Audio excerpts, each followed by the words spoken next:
minds that do not speak first, but feel everything at once. In crowded rooms, they fall quiet, not from shyness, but from weight. Minds that absorb pattern, silence, suffering. They see stories in pauses, meanings behind tones, conversations unfolding far beneath words. These are the deep thinkers, often misread as distant, distracted, intense. But inside, there is a quiet storm of observation, memory, analysis, and longing. They do not simply see the world. They interpret it. They hold layers, hold nuance, hold emotions decades old, still turning them over like stones in their hands. This is not about IQ, not genius, not talent in disguise. This is about the quiet architecture of a mind wired for depth, and the invisible cost of carrying everything too deeply for too long. There are people who feel like they were born watching instead of arriving. As children, they often listened more than they spoke.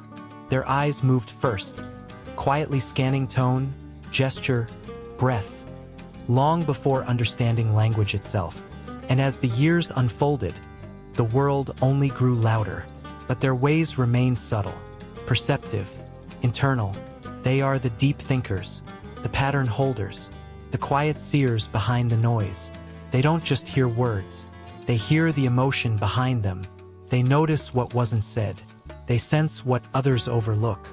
One misplaced sigh, one altered rhythm in someone's speech, and something in them stirs. They begin constructing meaning, connections, timelines, not by choice, but by nature. Can be beautiful, can also be exhausting, because when your mind doesn't turn off, neither does the world. To others, it may seem like they overthink, but what they're really doing is overfeeling, overmirroring, overanalyzing lives, both their own and others, through layers so intricate that even a single decision can feel like a moral crossroads. Someone once asked them, "Why does everything have to mean that much to you?" They didn't have an answer, because it's not a decision. It's a condition of awareness. Depth is their default setting. Even joy takes work. It's hard to dance inside a mind that never stops narrating. Hard to laugh inside a nervous system that's filtering 100 unspoken cues. Hard to rest when even peace feels temporary. Something to question, not trust. And then there's the loneliness. Not because they are alone. Often they are surrounded by others. But loneliness is not the absence of company. It is the absence of feeling seen. And most don't see depth. Not really. They see quiet, distance, peculiarity. They may admire the intelligence, but shy instinctively from the intensity. To express their full range might mean overwhelming someone, so they edit, tone it down, smile instead of explain, accept instead of ask. And again, the thinking returns to the silence of their own mind.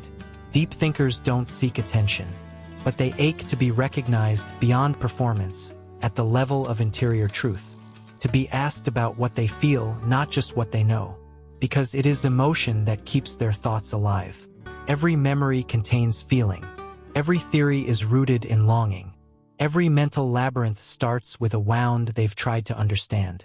The world asks for quick replies, and they trade in slow truths.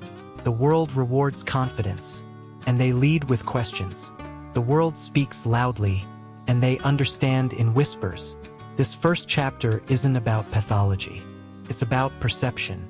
Deep thinkers are not broken, nor are they better. They are simply those who feel the temperature of a room and wonder what it means, who hear a single sentence and carry it for months. Not because they're sensitive, but because they carry more dimensions of thought per moment than most realize. That awareness is a gift, but every gift carries a weight. And as we begin to understand them, we must begin there, at the silent, spinning edge of their experience. The place where noticing becomes thinking, and thinking becomes feeling, and feeling becomes everything at all. Before a mind becomes deep, there is a moment, often early, often quiet, when the world becomes too much, and the only path left is inward. Many deep thinkers do not remember a time when they didn't feel everything, but something somewhere sparked the beginning of their internal scaffolding, the unseen architecture of thought, shaped not through choice, but through sensitivity meeting environment. It often begins in childhood, a home with too much noise or too much silence, where emotions were raw but never named, where tension hung in the air like humidity, unspoken but suffocating. Some were born into love, but also into inconsistency. Others faced expectations too large, inflicted too young, and others still absorbed everything simply because they could. Not instincts, patterns. The child who grew up watching, interpreting, decoding rooms for safety. The one who could feel the brush of annoyance in a parent's glance before it turned into words. Who learned that to survive emotionally was to understand everything before it happened. And in that early adaptation, the mind begins building. Private world is carved, where thoughts are safe, where distance gives clarity, where observing becomes the quiet shield, and reflection the permanent escape. Often they became the mature one, the old soul, praised for being wise, calm, careful. But beneath that surface was simply early self-regulation. Emotion became a responsibility, rather than a shared experience. While others played, they processed, not because they couldn't join in, but because the world already felt a few layers too loud. For some, this inwardness grew from pain. For others, from witnessing pain without language to name it. Children do not choose intellect. They develop it as a way to keep safe, to predict, to understand, to make meaning out of unpredictability. So a mind, in its desire to protect, becomes a refuge, and over time, it also becomes a fortress. Many deep thinkers were never asked what they felt, only what they thought. They were praised for self-containment, overlooked for their emotional depth, and slowly their identities calcified around competence rather than connection. Inside, a need still lived, quietly beneath logic, beneath insights, to be soothed, to be held, to be mirrored back not for their brilliance, but their humanity. The root of deep thinking, then, is not always intellectual. It is emotional. The mind simply ran ahead when the heart felt ignored. And so, the architecture of the deep thinker is not just about cognition. It's about adaptation. What looks like introspection is often internal negotiation. What sounds like eloquence is often rehearsed self-preservation. They learn to trust only what they've thought through. They learn that gut reactions are safe to keep quiet, that measured expression is safer than raw ones, that pain is best processed as theory because theory doesn't cry. Still, even in growth, that architecture remains, a beautiful palace of self-awareness, built upon years of precognition and emotional solitude. But every palace has a foundation, and sometimes that foundation is grief. Grief that no one knew they were holding so much. Grief that the world never slowed down enough to ask why they needed to think so deeply. Grief that, although they were often the most understanding person in the room, they rarely felt understood. To honor a deep thinker, you must honor their early need to be safe inside their own head. You must understand that brilliance was never the point, that it is not a performance, but a form of protection, a habit of feeling too much, without the language to ask anyone else to help carry it.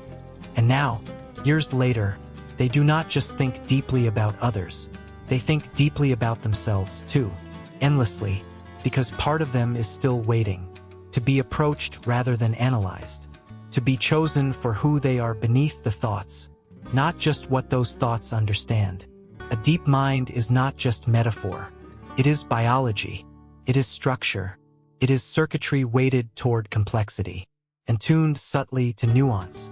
While most see a moment, they see the story within it, the parallel interpretations, the spectrum behind the singular, not because they try to, but because their brains are designed to hold multiplicity where others seek clarity. This isn't just poetic, it's functional. Psychology has a language for this kind of cognition: high trait openness, elevated interoception, a richly active default mode network, the part of the brain that stays lit up when the body rests, where spontaneous thought arises. where mental time travel begins, where introspection flows like a current beneath all waking life. In most people, this network quiets when they focus on external tasks. But for deep thinkers, it rarely goes dim. Even in stillness, there is cinema. These minds don't merely think. They map, they simulate, they run internal dialogue of possible outcomes, track other people's mental states, and notice dissonance between behavior and intent. It's not overthinking, it's omni-thinking. The brain's attempt to prepare for every possible betrayal, disappointment, or opportunity by seeing them long before they happen. Overanalysis, yes, but often it's a survival code, left unchecked by a nervous system that never fully feels off guard. There's also a subtle overlap, sometimes a neurological echo, between deep thinking and anxiety, not as pathology, but as proximity. Depth means you can see the whole path ahead. But when no step is simple, every step becomes uncertain, and uncertainty biologically triggers the threat systems. Fight, flight, or forecast. Deep thinkers choose the latter. They forecast emotion, meaning, perception, and memory long before they enter a room. They don't guess, they intuit. From body language, strange silences, tone shifts.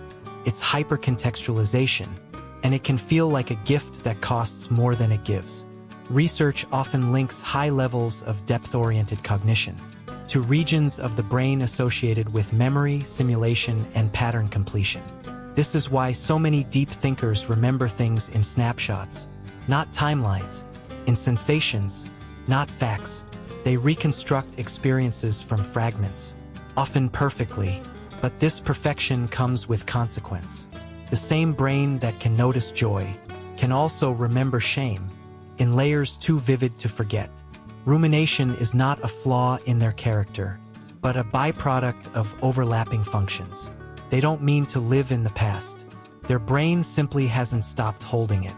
There's also emotional granularity, the ability to experience and label emotions with unusual specificity.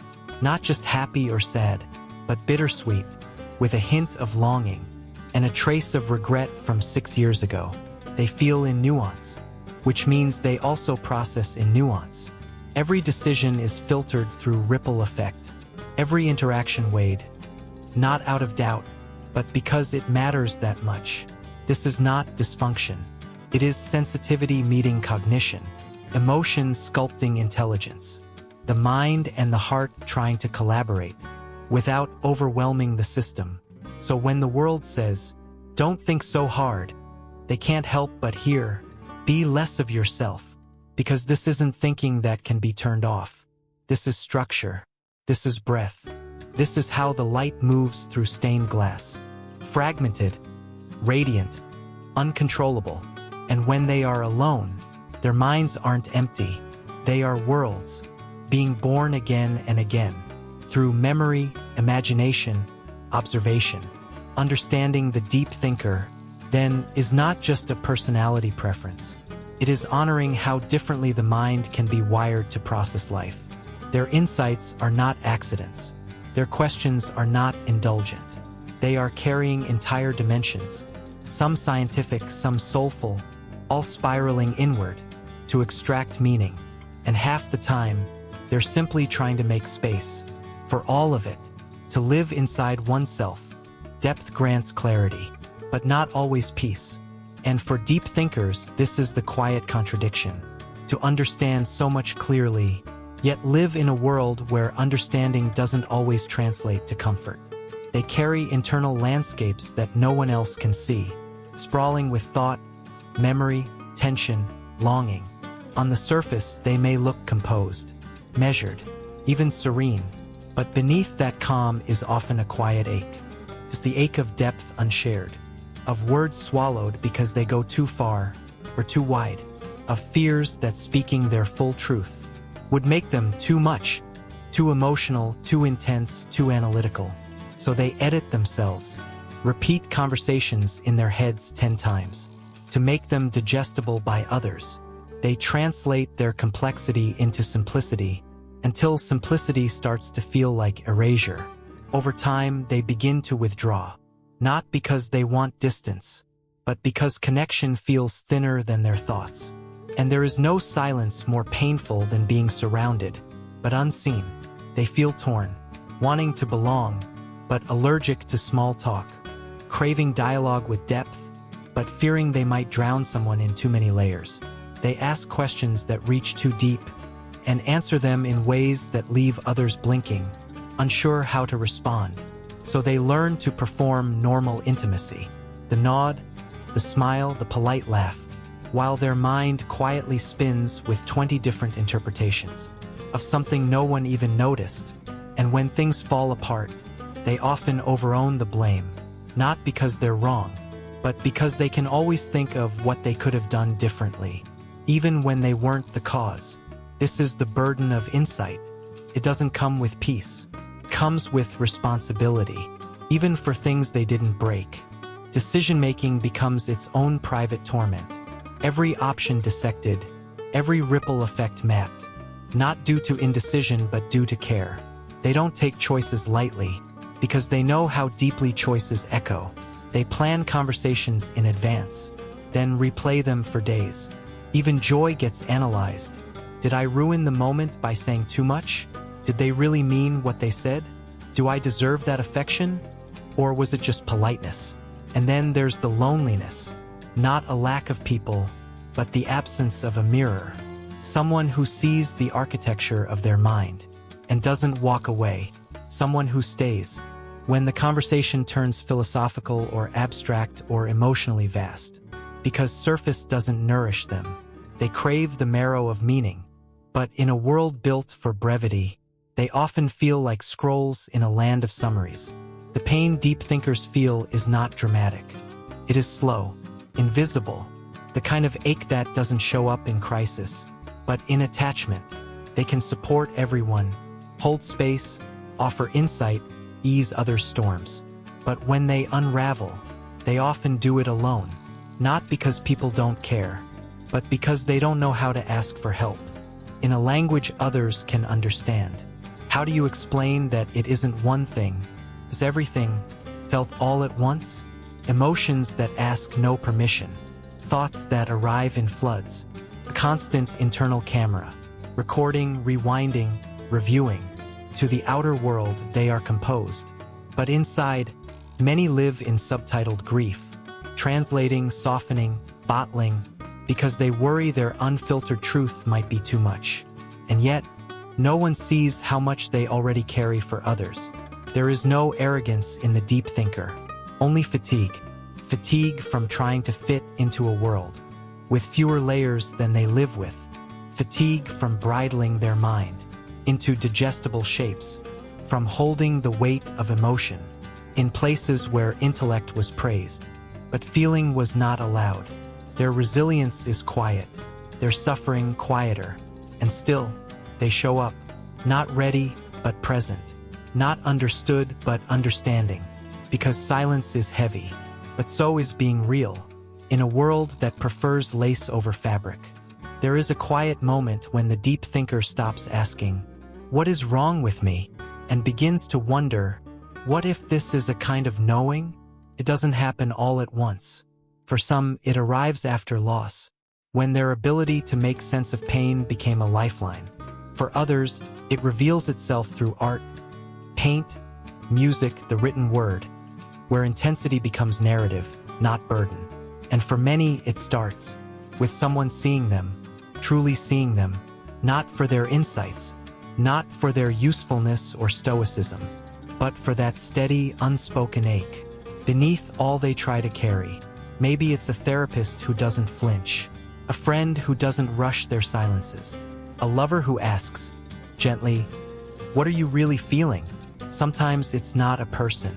Sometimes it's a line from a book that names what they thought was unnameable, or a moment alone under the sky, when the vastness outside matches the vastness within.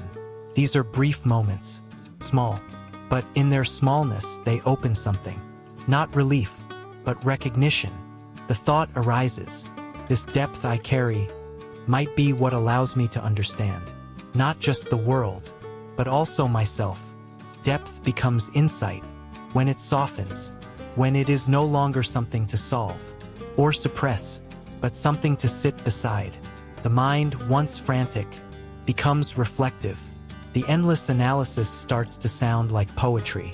Instead of punishment, they learn that not every thought must be a solution. That curiosity doesn't always demand outcome. That asking, "Why do I feel this?" can be an act of intimacy, not interrogation. There is a strange peace in realizing you are not supposed to be like everyone else, that your internal storms might be weather for something more sacred.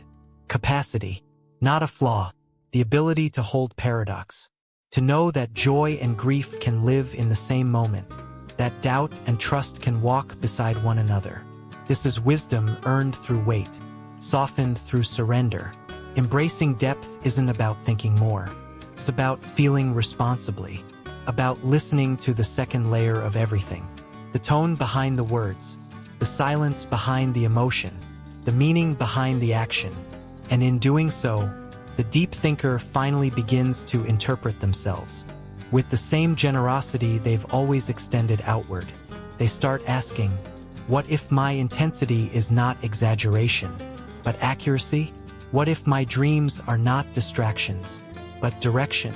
What if the things I've been told to mute are the very things that name me best? Through this shift, they begin to unburden from false expectations, letting go of the pressure to explain everything clearly, to respond quickly, to be digestible. They allow mystery, they allow mess. They stop apologizing for needing more time, more space, more depth. They stop turning their rich emotional world into a resume of restraint, and instead begin to breathe inside it. Here, a transformation begins. The overthinker becomes the empath. The ruminator becomes the reflector. The misfit becomes the guide. Depth no longer alienates, connects to selves, to others, to truths hiding beneath the surface of things. Not because they changed who they were, but because they stopped resisting it. They gave their mind a gentler place to land. They made space for their heart to speak. For once, they didn't filter, and the world didn't crumble. Soften, too. Peace does not arrive like fireworks. It does not shout or declare its presence. For the deep thinker, peace comes more like water, softening tense edges, carving quiet space within once overcrowded thoughts. It begins when acceptance replaces defense, when they stop bracing for judgment or misunderstanding, and begin standing still inside who they are, unhidden, not because they no longer feel too much, too far, too deep, but because they've made the decision to stop treating those qualities as defects. Healing for the deep thinker is not about slowing the mind. It's about learning how to rest in it, how to be inside the spiral, without always making it linear. They learn that not every passing thought must be pursued. Not every question needs an answer. Sometimes, a feeling is just a layer of presence, not a problem to analyze. They still feel everything, still sense moods shift before words change, still pick up on tone, tension, silence. But now they ask, does this need to be held by me, or can it pass through? Integration is learning to let thoughts pass without folding yourself into them. When the thinker stops trying to solve their emotions like equations and allows emotion its own intelligence, it's both simple and sacred. They begin treating their inner life as something to tend, not to fix. Instead of battling the mind, they build a relationship with it. They listen without reacting, pause before overprocessing, create enough quiet to know when their thoughts are truth and when they are tired. Deep thinkers often confuse processing with control. They try to think their way out of grief, strategize through loneliness, intellectualize doubt or fear, as if emotion obeys logic. But emotion is not here to be solved. It's here to be witnessed. And once they learn to sit beside feeling without dissecting it, softness forms. And in that softness, their depth finds balance. Solitude changes too. It's no longer escape. It becomes restoration. They learn not to isolate, but to return. To move inward, not to hide, but to realign. To feel rather than filter. to clear the fog, not build more maps. And when they return to the world, they return as someone whole, not louder, not less sensitive, but steadier, a person in relationship with their sensitivity, not ruled by it. Boundaries begin to form, gentle ones, not walls but rivers, space between the edge of oneself and the pain of another. They no longer absorb everyone's emotions out of duty. They no longer shrink to make others feel less confronted by their clarity. They learn that presence does not always require merging, that they can care deeply and stay whole, that their insights do not need to be constant or shared to be valuable. And in time, they begin to feel less like a mind carrying a person, and more like a person carrying a mind with reverence. They allow their slowness, their quietness, their lack of desire to be seen quickly or defined loudly. And rather than trying to keep up with a louder, faster world, they build a life on rhythm, not reaction. Silent mornings, friends who listen between sentences, work that allows presence, not performance. Time, not always filled but honored. Calm becomes something else now, not the absence of thought, but the presence of inner spaciousness. A wide open place inside the self, where sensation is allowed, where memory unfolds gently, and where the mind is no longer at war with its own complexity. Here, deep thinking becomes deep being. There are people you pass on the street who are carrying entire galaxies behind their eyes. They will not tell you. They will not interrupt. They will not ask to be seen. But they are filled with centuries of detail. They have sat beside griefs that were not their own. They have reassembled themselves through thought, over and over, until what remains looks still, but is anything but simple. They are deep thinkers, and their minds are quiet revolutions. The world rarely understands what it cannot measure. Tells the deep thinker, you're too intense, too cautious, too complicated, too emotional about things that aren't even happening. But the deep thinker feels what could happen, what has almost happened, what happened long ago, but hasn't finished echoing yet. They carry time like a spiral, not a line, feeling not just this moment, but all its meanings, all at once. This is not dysfunction. It is depth being lived in real time. That is the silent gift. Depth offers nothing immediately. It doesn't win you speed or applause. It doesn't make people stay. It doesn't make pain easier. If anything, it slows you down in the places where others sprint. But it also deepens your capacity to see, to hear the word behind the word, to recognize a person not in how they speak, but in what they cannot say yet. You meet them in soul, not in surface. And when the world becomes noisy, fast, bright, and skipping past itself, deep thinkers stay behind, to feel what was left untouched. They are the ones who remain in stillness, long enough to understand. You will not know they are doing this, because it does not look like effort. It looks like someone staring out a window, someone sitting too long with one sentence, someone remembering your story long after you forgot you told it. But it is effort. It is labor. It is love attempting to understand life fully, because skimming across the surface would be a kind of spiritual dishonesty. Many deep thinkers will never think of themselves as wise. They'll think of themselves as tired, as sensitive, as people who can't quite shrug things off fast enough to be considered normal. But ask the people who've truly known them, who've sat inside their presence long enough. You'll hear things like, they made me feel more whole. They saw the part of me I didn't have words for. They understood the ending of my story before I understood the middle. Because connection is their art. Not fast, but real. This final chapter is not applause. It is a bowing of the head, in reverence, to all the people who spent more time thinking about others than others knew how to thank them for. To the ones who held emotion quietly in their chests like unopened letters. To those who knew what you were going through, years before you could speak it. There is a kindness in depth, so often mistaken for detachment. There is emotion in thinking, so often dismissed as analysis. There is devotion in silence, so often mistaken for withdrawal. The deep thinker does not need fixing. Their nature is not an error. It is a rare rhythm, a different clock, and somewhere out there, they are watching leaves fall in patterns you and I cannot see. They are sensing the weight behind your smile. They are writing whole chapters in their heads about how you looked away when you said you were fine. They are making meaning out of the invisible because for them, the invisible has always mattered more than anything else. This is their gift, unseen, uncelebrated, unrepeatable, quiet, and holy in its own way.